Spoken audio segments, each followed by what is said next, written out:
Chapter 16 is talking about the bureaucracy and the public sector, which are pretty much one and the same here as far as what we're going to talk about in this chapter. Now, the book's chapter is fairly short and pretty generic, so as you will see pretty quickly, I'm going to talk about the bureaucracy in a little bit more detail and a little bit more specifically, particularly in terms of the United States, so that we can get a little bit better idea of what the bureaucracy is. Now, what we're talking about with the bureaucracy is the public administration of a state. This is the executive branch. So this, as we've already talked about, this is the branch, particularly in the United States, that the president is in charge of. And so therefore, he is over all of the various government agencies and departments that we will look at here in a org chart in just a minute. So, for example, if we were looking at the Parliament in the UK, the cabinet would be over the administrative functions of the state. So that would be their form of the bureaucracy. In the United States, we have the three branches of government with checks and balances and separation of powers. And the bureaucracy is that part that's underneath the president in the executive branch. Now, in the United States, these department heads are appointed by the president. Of course, they have to be approved by the Senate. But bureaucrats typically has a negative connotation, as we'll see here in a minute. But bureaucrats are the people that work for government, generally. And so we've got lots of street-level bureaucrats that we deal with on a fairly regular basis, not just for federal government, but for state and local governments as well.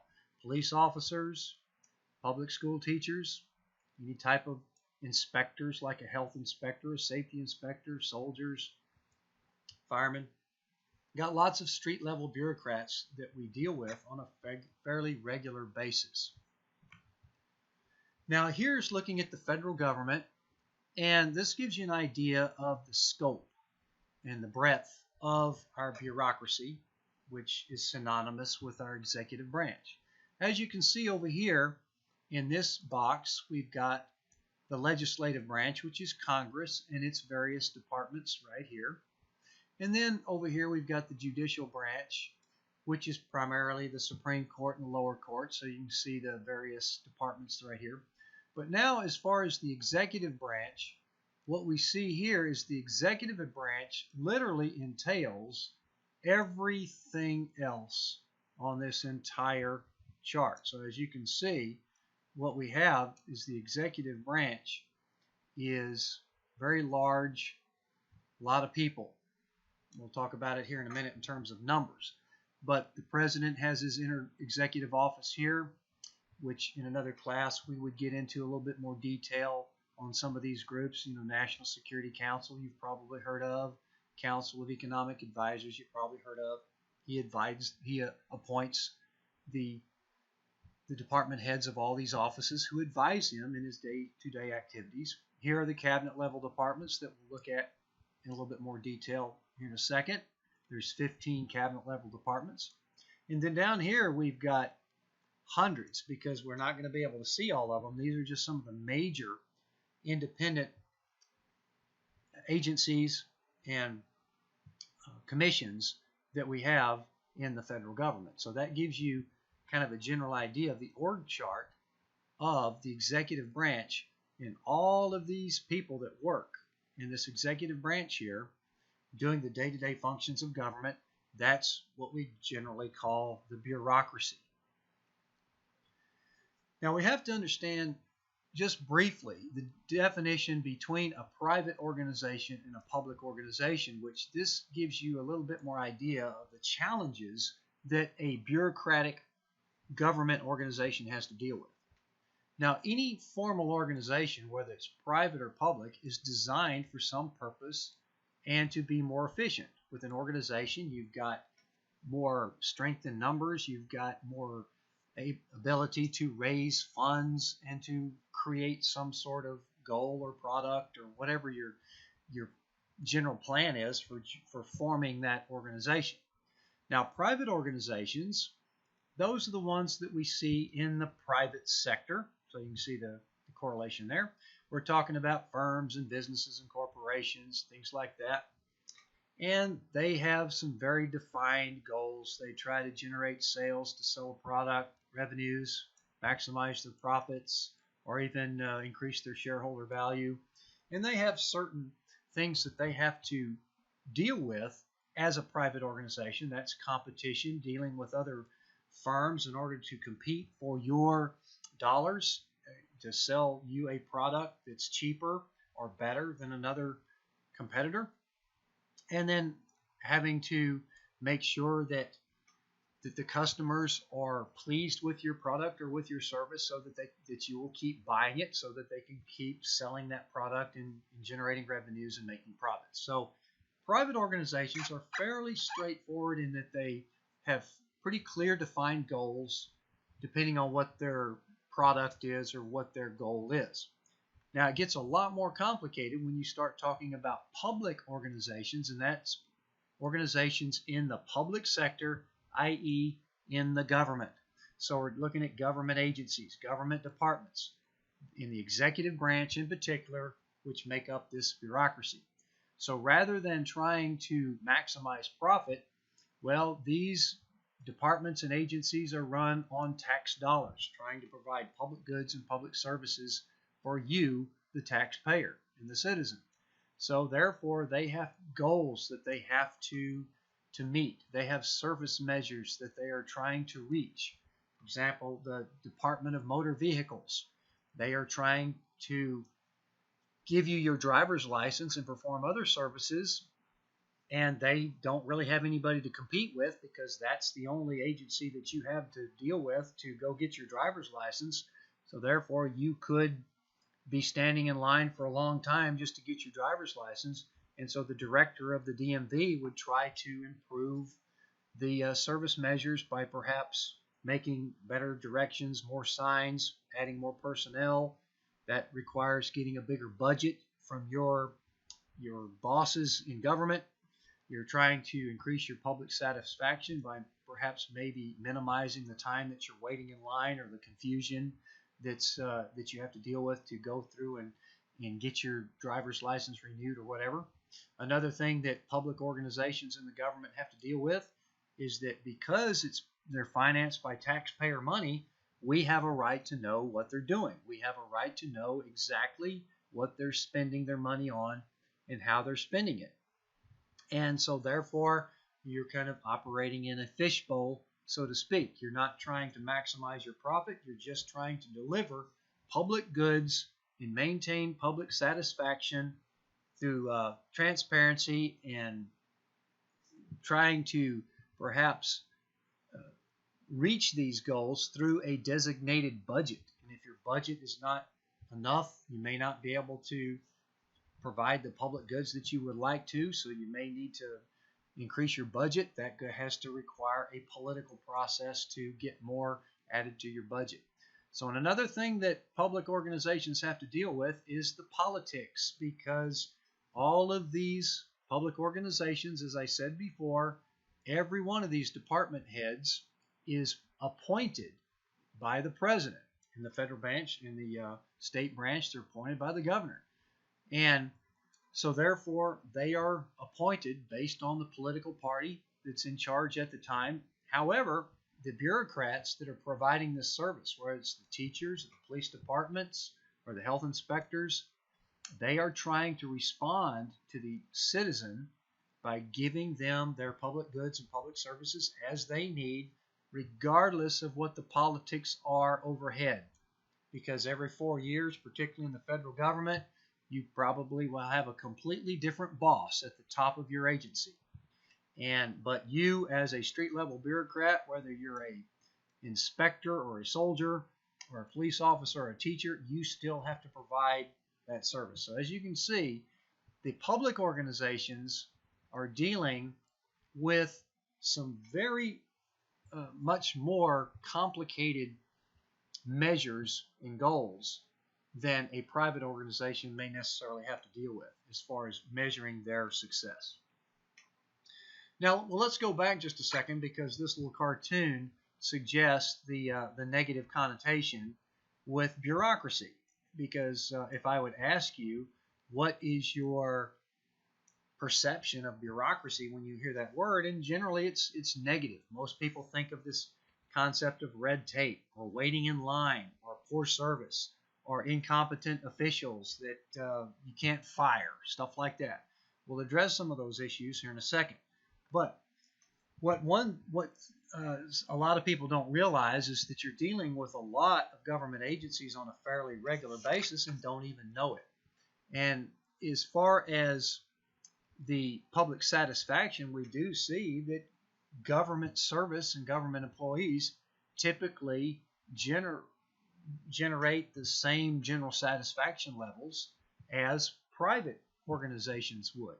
For example, as you might expect, if you were comparing private employees versus public employees, you might expect that private employees that are working for an organization that's trying to maximize profit and to sell a product and maybe innovate and get a bonus, well, then you might expect that they would be rated higher in personal achievement or perhaps even in ambition, because they are trying to maximize their profit or to increase their entrepreneurial value out there in the world.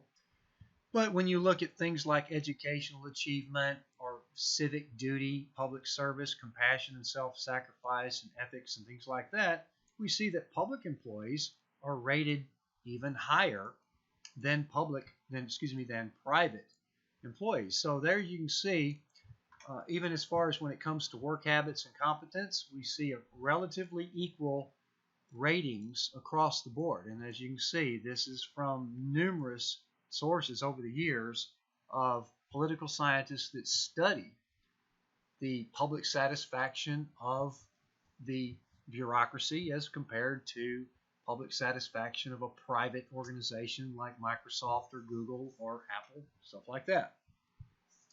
So let's talk very briefly about four basic types of organizations in the bureaucracy, in the executive branch. We have cabinet departments, and there's 15 cabinet level departments, but what we're going to be looking at generally is what we would call the third tier bureau of cabinet departments. So we'll look at those individually here in a minute.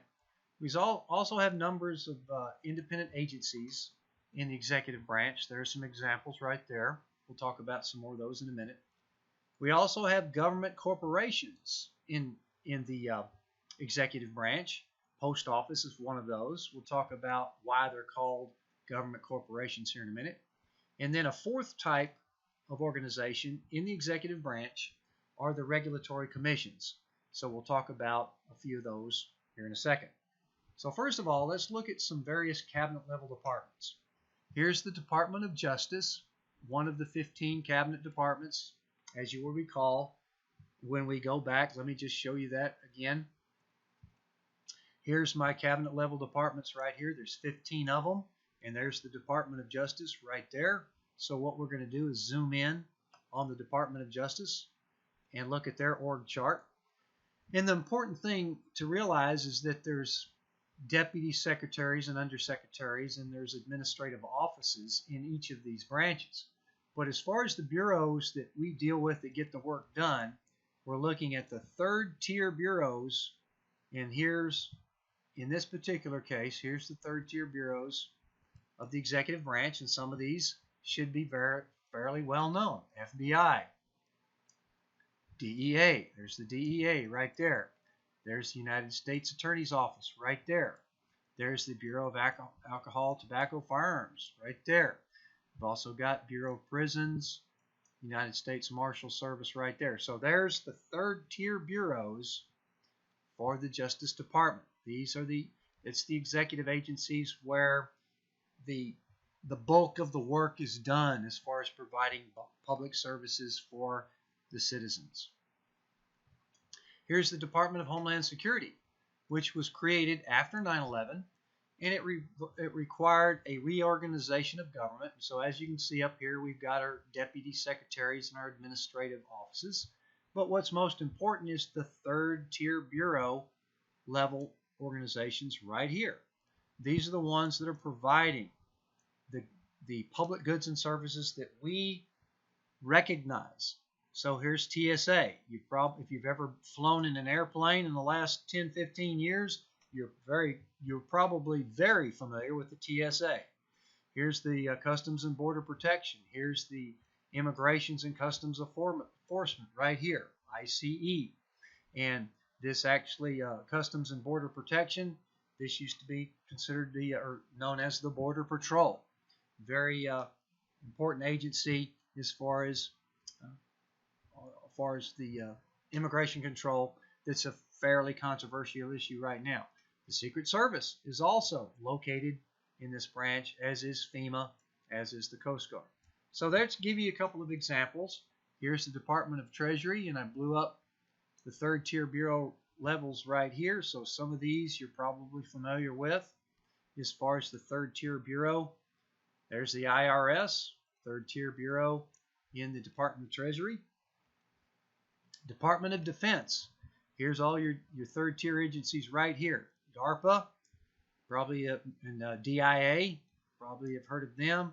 And there is the NSA right there. Some very well-known agencies having to do with our surveillance. And DARPA, a agency that is looking at research projects. So let's talk about some independent agencies. The CIA is an independent agency because it needs to be fairly autonomous in gathering intelligence. It cannot necessarily be loyal to the Navy or loyal to Homeland Security. It reports, the CIA is part of that inner office of the president there.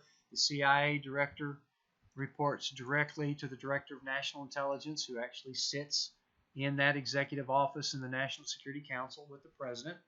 So the CIA is providing somewhat an autonomous and independent type function of gathering intelligence that the president is able to figure out what needs to happen with it in the protection of our national security, because the president, of course, is our commander-in-chief. EPA is also an independent agency because it cannot be beholden to a particular agency that may have a conflict of interest in trying to make the environment cleaner. So therefore, the EPA is a independent agency. The NTSB, the Transportation Safety Board, is also an independent agency because it may need to be independent in order to investigate an accident that needs to be separate from the regulatory bureau in the Department of Transportation to avoid a conflict of interest in order to investigate a problem that could have been the fault of the Highway Administration in another department. So they cannot have that overlap or conflict of interest. The NTSB has to be able to investigate that problem without interference from the regulatory arm in the Department of Transportation. So that gives you an idea of why these agencies are independent. Same thing with the U.S. Aid Agency right here, because, for example, if the State Department was over this group right here, they would say, oh, well, we need to get this particular country on our side to help with the war on terrorism. Well, then that would be a conflict of interest, because then we would be giving them money just so that they would be our allies, whereas this particular agency right here would be giving money strictly because they need it in order to develop their economy. So that would provide a reason why this group right here, the U.S. Agency for International Development, would be an independent agency. So there's another type.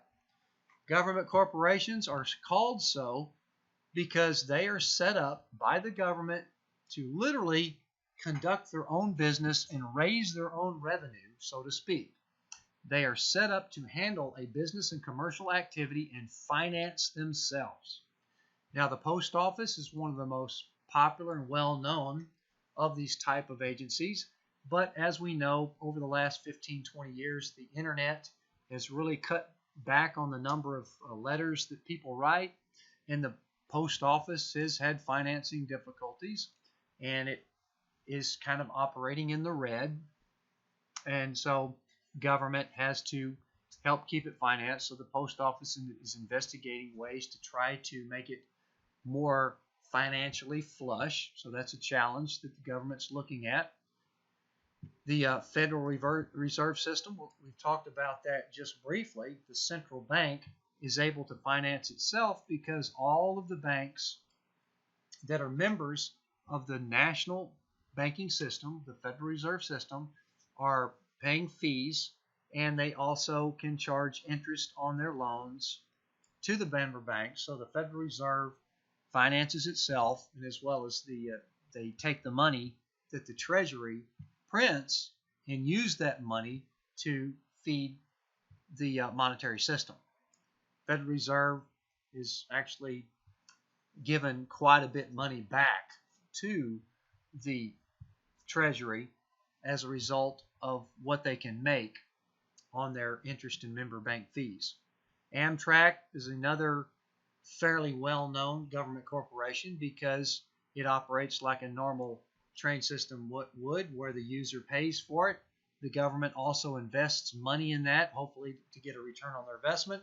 Amtrak, of course, is fairly controversial because every time there's a problem with it, there's a lot of public outcry as to why we're spending government money on a rail system. So that, clearly you could argue either way that a government-run rail system would be very helpful and useful and would provide, perhaps, such as in countries like France and China and Japan, where they have incredibly sleek and modernized public transportation systems. Not quite so much in America because of our general attitude towards spending money on public goods such as this. So it will remain controversial for a long time.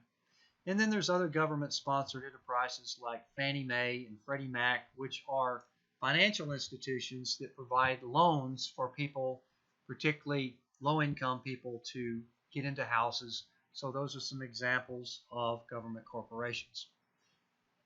And the last type of government agency is the regulatory commissions. These are typically led by three-person panels. All three are, of course, appointed by the president.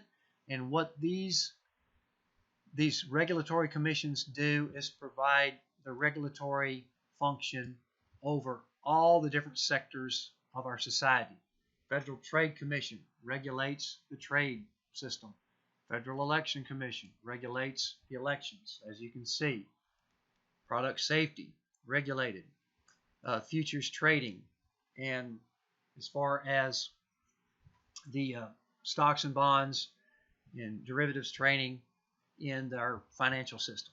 And of course, we also have an Occupational Safety and Health Review Commission that, again, is a regulatory arm that may need to be private.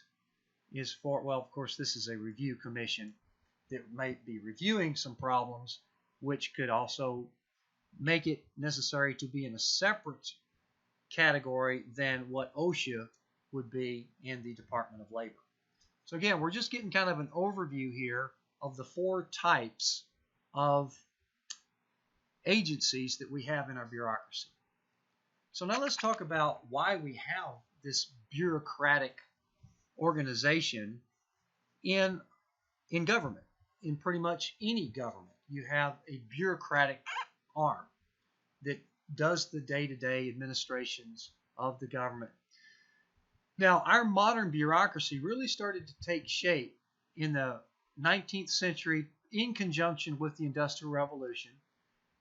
Prior to that, we had what is called the spoils system, where government jobs were typically provided by loyalty, by patronage, to where whoever was in charge would appoint people who were loyal to him, that would make sure that he would continue to get reelected. And then, so therefore, in return for your support, I will give you jobs, or I will give you contracts. I will, literally, you're pretty much kind of paying for a job. So that was very much potentially ripe for corruption. And as we see, when you look at your history of the America during the late 19th century, the progressive era, the Gilded Age, that sort of thing, we started to see a lot of attempt at reform to try to clean this system up. And so the country was growing dramatically during the Industrial Revolution, and the government departments that were supporting the economy were growing as well. Because as the economy grows, government also grows in order to support that sector of the economy. So during this period, we had several clientelist type departments, agriculture, interior, labor, that were coming into being at that time. Just to give you an idea of what tends to be the biggest expense in government, well, as of 1890, the Civil War pension fund was the largest government expense in 1890. So that kind of correlates with Social Security being the largest expense in our government today. And so even 25 years after the Civil War, the fund that was providing pensions to widows, orphans, and survivors of Civil War was the largest expense of government at that time. So we start to see the bureaucracy start to form as a result of this growing economy, the desire to clean it up and to create a system where government officials are appointed on the basis of their qualifications and maintain that job based on their expertise.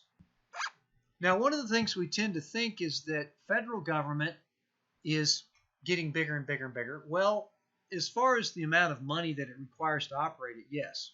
But as far as the number of people, government employees in the federal government, as you can see, has remained fairly static over the past over half of a century. And in fact, it actually has been declining somewhat. So what we're seeing is that the number of state government employees has been increasing a little bit, and the amount of local government employees has been increasing quite a bit. So there's where you see a discrepancy in what most people perceive in what is actually happening. Government employees is around 2.7 million, and this is not including uniformed military personnel, which puts it about the same level as it was many decades ago. But local bureaucratic employees have been rising, somewhat tapering off a little bit here. Now let's talk about, as this bureaucracy took shape, particularly in the late 1800s and the early 1900s, there were some scholars that were really studying as to what is this animal that we're creating. Because prior to the late 1800s, there really was no such thing as a formal bureaucracy. It actually had to grow into this system that it is today. So what we have here is four basic factors that make the bureaucracy somewhat efficient, which may sound like a kind of contradiction as far as our negative perception of a bureaucracy. But this bureaucratic arm of government has been evolving in a way as to try to make it as efficient as it can be under the circumstances. And one of the reasons is the hierarchical structure, where you have a clear chain of command, a clear division of labor in order to make sure that tasks get done. And interestingly enough, private organizations over the past century have pretty much copied the general hierarchical structure as a general form of setting up your organization. Also, the bureaucracy has incurred a considerable amount of standardization. So regardless of who's in that office, you have a standard set of rules, a standard routine, a standard procedure that you have to follow that takes a lot of the bias or the politics out of that process. Follow the standardized rules and procedures. And there's also a considerable amount of consistency because of the fact that you've got this changing wave of politics at the top of your bureaucracy. Every 4 years, you could have a completely different party in power. But according to the civil servant system, to where you're hired on the basis of your qualifications, civil servants maintain their jobs in general, despite the shifting political appointees above them, and civil servants are provided some form of tenure to give them a little bit more security in their job, which could be a little bit more routine, right? You're not going to get a bonus working as a government employee, but you also have some other things such as tenure or pension plans that provide a little bit more incentive for you to be as a civil servant, that you don't perhaps get some of the benefits of being in the private sector of huge raises or bonuses or being the owner of your firm, that sort of thing. And then the other thing is, of course, experience. Civil servants are hired based on their qualifications. That was one of the major reforms from the spoil systems.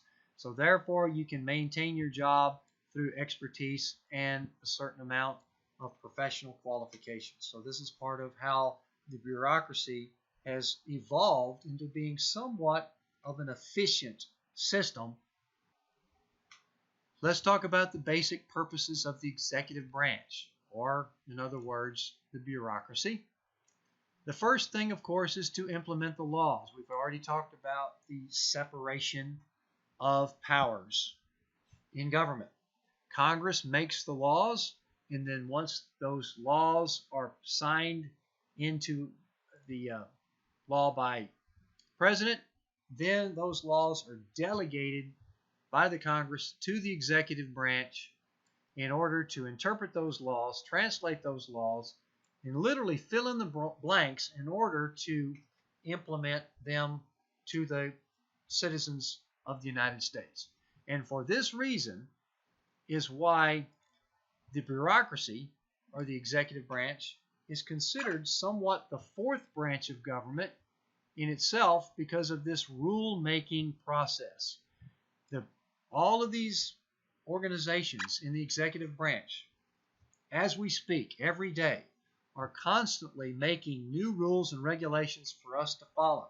So that's part of what is, of what we have to deal with in our life, rules and regulations. So as you can see, your notices, proposed rules, and rules are constantly being created every day. So this rule-making process is very powerful, and that's why you might want to call it the fourth branch of government. Presidential documents are also published on that as well. And then, of course, the thing that we most know the executive branch and the bureaucracy for is to deliver public good or service. For example, deliver our military, deliver our transportation, deliver our education, deliver our libraries, things like that. How do we control this bureaucracy? The president, he's in charge of it. How does he try to control his own branch that he's over? In fact, he's the boss of. He can't possibly know what they're all doing. And we've already talked about what the president's powers are. He can appoint all of these agents heads. So he is appointing people that are going to be loyal to his agenda, that are going to try to prevent any scandals from coming up and biting his administration in the butt and making him look bad. So therefore, he has to appoint people that are very competent, very clear as to what the president's goals are, what his agenda is, and they are loyal to that agenda, to trying to make his administration as successful as possible. The president also can use executive orders, as we talked about, to change the structure or to provide a rule that the bureaucracy is going to have to follow. So that's another way that he controls his own bureaucracy. And he also has to propose the budget. And if a certain agency is not getting their work done, he could perhaps say, well, you do not need as much money, so I'm going to slash your budget, and I'm going to propose that you get less money next term. And he may also say that you're going to get more money next term so that you can improve your service on your public goods. Now, what does the Congress do to try to control the bureaucracy? Now, one of the things that they can do is what is called legislative intent. They can make those bills as specific or as vague as they want in order to try to get the bureaucracy to get under a little bit more control. For example, if they are trying to pass a bill, a tax bill, so the IRS is going to have to deal with this bill, so Congress could make that bill very specific so that the IRS has to do exactly what's in that bill. So therefore, that's a way that Congress is putting them on a short leash and trying to control what the IRS is doing by making that bill more specific. Now, on the other side of the coin, for example, they could make a bill that's pretty generic or vague, for example, to the EPA, and say, okay, we just want you to lower pollution on a certain industry, and so they can make a very short bill. And then the EPA would have a lot of leeway and a lot of leverage to try to figure out how to enforce the factories and these private farms to lower their pollution. Now, the Congress also has the power to approve the budget, so that's a pretty big power of the purse that would give them some control over the bureaucratic arm.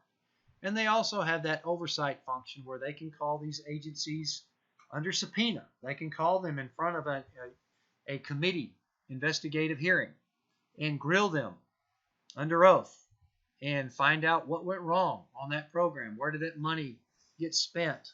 What happened with this scandal? What went wrong? Was there any incompetence or malfeasance going on in that program that we can investigate? So that's one of the powers that Congress has over the bureaucracy. How do we try to reduce the bureaucracy? Because every administration is worried about the expansion of government, which is very difficult to prevent as we get bigger and more complex and more populated. Now, one thing that they can literally do is cut a program or terminate a program. This is very difficult to do because once an agency gets formed, you have functions that it provides, you have clientele that it provides a service to. It's kind of difficult to cut an agency. So they may do this incrementally over time or reduce their budget or perhaps set a target date out in the future, say 10 years. We're going to cut this agency in 10 years, so therefore you can see it coming. So that's one way. They can also deregulate by reducing the amount of regulations that are required on a particular industry in the private sector. And so therefore, if you have less regulations that you need to enforce on that industry, well, then you need less inspectors. You need less regulators in that agency. So therefore, that's another way of cutting back on personnel and the bureaucracy. Another thing is called devolution. And that's typically what federal government has been doing for a long time at various rates, is that they're delegating or passing down to a lower level of government to a state agency, or to let the state handle that, such as the welfare delegation down in the 90s to the new welfare program. However, much of the federal expense remains here because the federal tax dollars have to foot the bulk of the bill. But what they are doing is delegating the manpower to do that job, passing it down to the state government, or even perhaps even lower to local level government, in order to get that public good or public service done. So that's why you see the increase in the state and local employees. However, the federal government expense still gets bigger because it has to foot most of the bill. But devolution means at least we're trying to pass down a lot of that manpower to a lower level of government. And then one final way to try to reduce bureaucracy is, of course, very difficult, is to privatize that particular sector. And that's difficult to do because if somebody could make a profit off of that public service, then somebody would be doing it very successfully for a long time.